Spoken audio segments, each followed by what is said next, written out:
La douche froide. C'est comme cela qu'à Villars-les-Dombes, les élus et la population considèrent l'arrivée prochaine de 90 migrants. Ces demandeurs d'asile seront hébergés dans 7 hôtels situés à quelques centaines de mètres du parc aux oiseaux. La préfecture n'est pas surprise par l'hostilité de la population. On est effectivement pour l'instant dans une phase qui est un peu une phase de déni encore ou de refus. L'étranger fait peur, c'est quasi ancestral. L'inconnu, le nouveau aussi. Donc là, les deux se conjuguent. On est dans une période un petit peu de refus, à la fois du principe pour certains, pour d'autres du nombre. Les griefs contre l'arrivée des migrants sont nombreux. Opacité, passage en force. Et c'est avant tout cela que dénoncent les élus.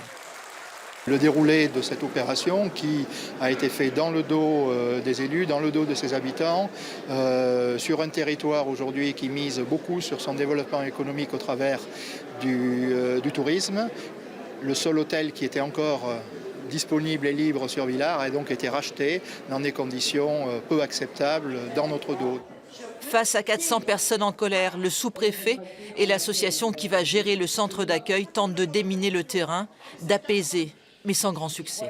Est-ce que vous n'avez pas honte de vous occuper de ces personnes-là et de mettre en priorité l'accès à un hôtel et non pas à des SDF qui sont, oui, français? Le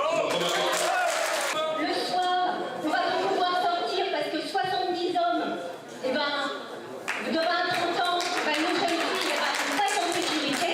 Donc j'aimerais bien savoir ce que va faire la gendarmerie. Peut-être mon commerce va payer les conséquences de cette arrivée de 90 migrants alors que je m'arrache les tripes depuis 10 ans et que moi, si je m'arrête demain, j'ai pas le droit au chômage comme vous. Quoi qu'il en soit, Villars-les-Dombes accueillera ces demandeurs d'asile dans les jours qui viennent.